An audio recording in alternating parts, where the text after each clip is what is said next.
You know, I noticed something while I was letting this brown dry. That if you look over here on my palette, and it may be true for you too, I have like a medium brown, a dark brown, and a black.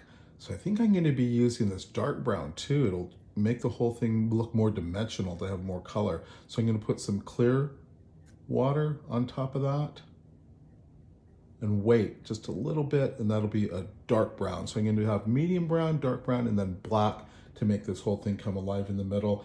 This is mostly dry. It has a couple areas that are still wet, and I think that's okay. It'll be a great way to show you what a technique called wet into wet looks like. So let's get started. Here's some dark brown. I'm going to put this. Oh, here's something else you should know. For watercolor, unlike any other painting, you have to start with light colors to dark. So you always start from light to dark because you can't put a light color on top of a dark color in watercolor. You can with other paints, but watercolor is transparent, so you always have to work from light colors to dark. So medium to dark brown is good. Here's some dark brown. Ooh, that's so nice. So here's some dark brown.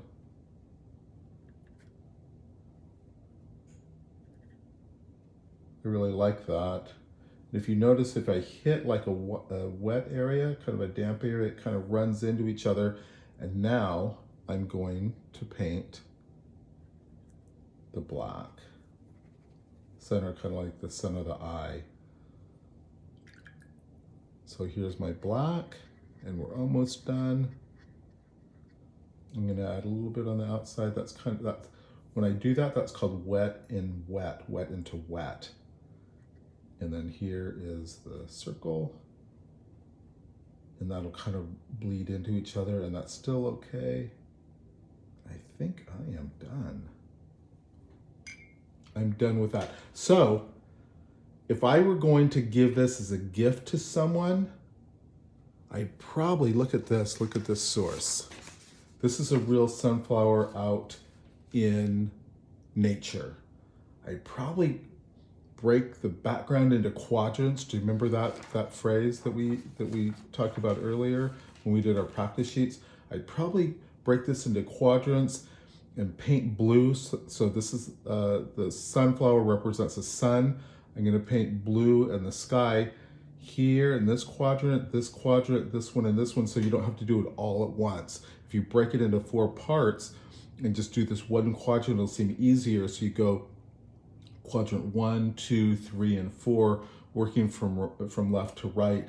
And I'd probably paint a nice pretty blue to make that look like the sky. And I sign my name and give this to someone as a gift. But for this project, all we are interested in is the sunflower, the actual flower itself, because I'm gonna have you cut these out and then hopefully send that into your class, and your teacher will put those together into a bouquet. So again, the whole thing will look like this. So there's sunflowers in a vase. If you're really ambitious, remember that painting by the famous French artist, Vincent van Gogh, that's what this looks like. I just painted that vase on another sheet of paper, cut it out, and put the flowers into the vase. So that is it for the sunflower. We're gonna cut that out eventually and put your name on the back. Vincent, his name is Vincent van Gogh. He just signed his name with his first name, which is kind of interesting and unique. So if you want, write your name. And if you're an artist, you write your name and then put the date. So it would be, for me, it would be Rob 2020, just so in the years to come, you know when you actually did that drawing. And that's it for the sunflower.